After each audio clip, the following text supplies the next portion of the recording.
Start natin.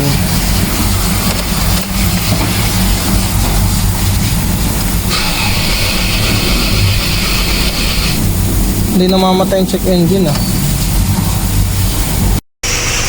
Yun mga idol, modelo na Ford Everest.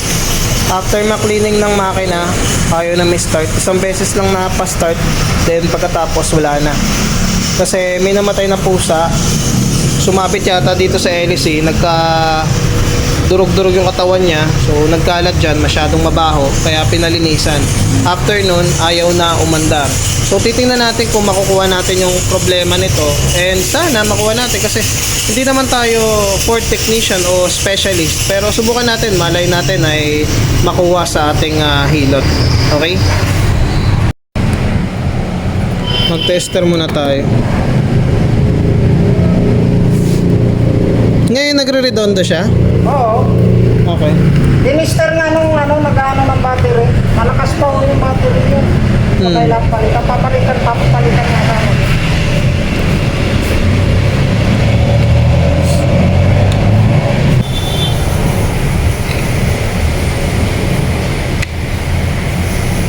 Baka may fuse lang na pumutok dito. Pero wala naman, buo naman yung fuse sa battery. Wala naman. Oo.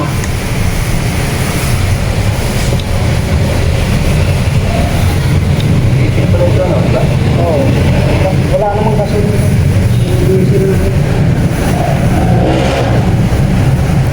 Yung mga old, meron. Itong medyo maselan dyan, yung box mo dyan. Smart box niya yan Tingnan ko na lang muna yung mga fuse doon. Baka may nag-short lang. Sa basic muna.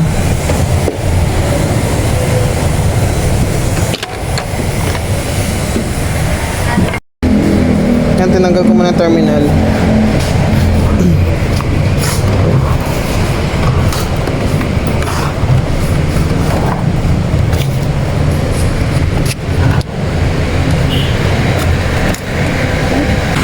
Sige, papulo na. Uy, nagpulbos Yan lang naman yan. Nagpulbos. Ha? Nagpulbos. Ha? May contact cleaner ka dyan, boss? Ano? Contact cleaner. Contact cleaner. Oo. Ako yung dito. Supply pala to. Ha? Hindi May pangbuga ka ng hangin dito? Oo, yung blower na lang ng vacuum. Ganun na lang.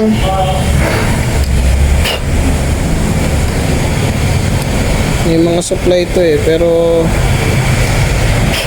testing natin to.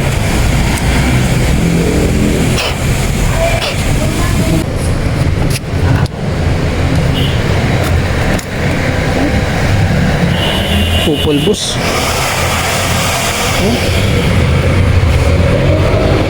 Nagpulbos Ano, i-blower natin? Sige, bugaan natin. Tapos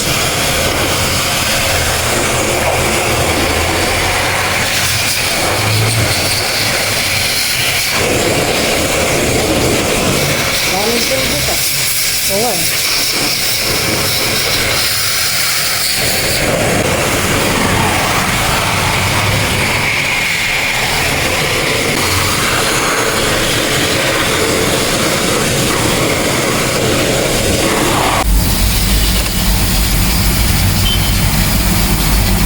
Start natin.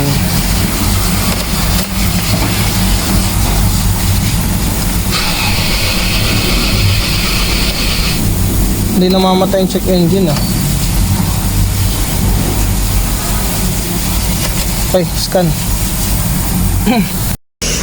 Ano? Crankshaft. Crankshaft. Wala supply ng diesel.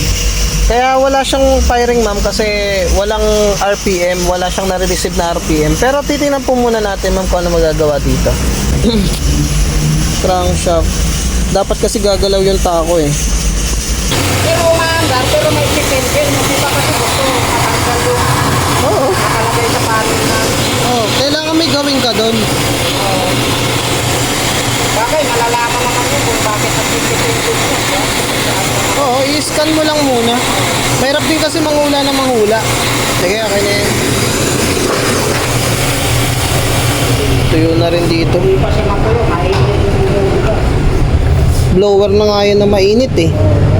Hangin kasi, may hawak ng tubig. Naano lang ko yung sa pan, tinutuyo lang ng gusto. Yan, may mga nagpupulbos. Linisan yung connector. Ano? Ayun o. Nabasa pala konti ito. Pahira mo ako yan. Bubugahan ko lang. Kasak talaga yan din.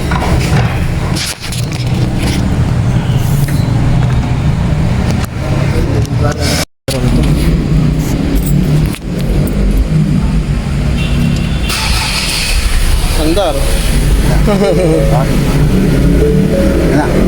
Okay. Andar. Bayad na, bayad.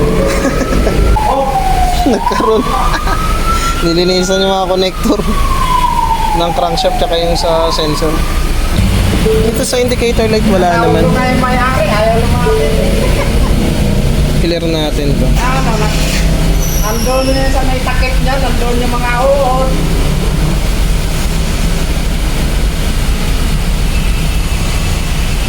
Okay, no DTC. Wala yun sa fan pero papalinisan muna natin.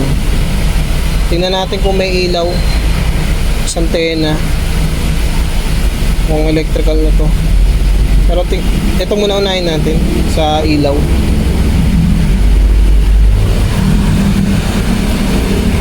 High beam.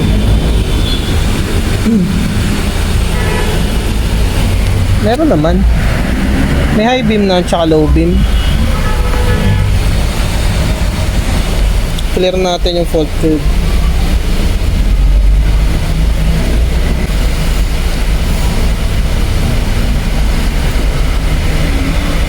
O scan. Okay na to.